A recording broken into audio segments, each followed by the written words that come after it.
A very good morning. We understand that Vytjie Mentor is going to be cross-examined?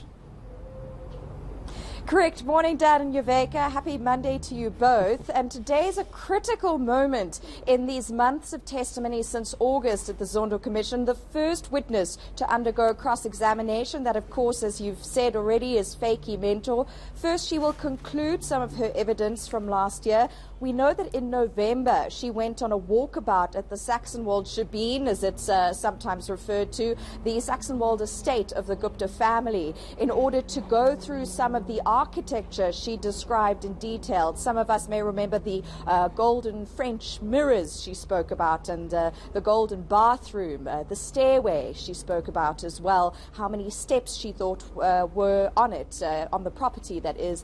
And so it's going to be interesting to see how accurate her recollection of that property was. Once she concludes her testimony, she will then undergo cross-examination, and we know the likes of Duduzane Zuma have applied for that opportunity to cross-examine.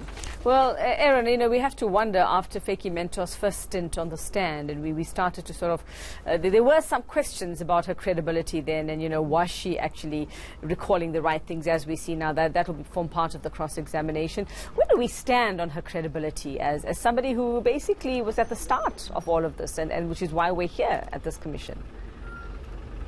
Yes, in fact, she was the second witness we saw in August and testified over several days. And on the stand, for example, when she spoke about Fana Hlongwane and confused him with Brian Hlongwe, as she did in her book No Holy Culls, there was some consternation about the credibility and accuracy of some of her testimony. But, of course, the inquiry's investigators are working through corroborating information or other documents that may or may not support what she's asserted. For example, she spoke in quite a lot of detail about a trip to China via Dubai, and that's where she said in 2010 she met Duduzane Zuma, who came and knocked on her first class cubicle, and at that point then introduced her to two other associates with him. One, she said at the time, was Fana Hlongwane. She subsequently retracted that in a letter to the Commission, which she herself disclosed on social media, and the other was one of the Gupta brothers. And in fact, that's perhaps where she had the most confusion, was trying to determine which Gupta brother was which,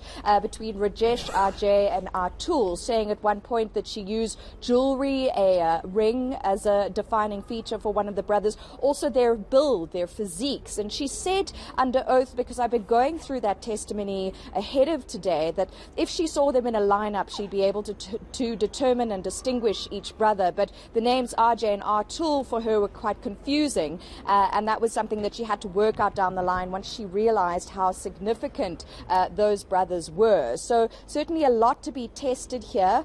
You know, some may want to throw the baby out with the bathwater, so to speak, but if there's corroborating evidence to justify some of what she said, then the inquiry will have to take it into consideration. Yeah, and also let us not forget that her health, the state of her health, she was under pressure at some point. She said she had psychological issues. We'll find out in what state she is today. Thank you very much, Erin Bates, at the Zondo Commission of Inquiry in Parktown in Johannesburg.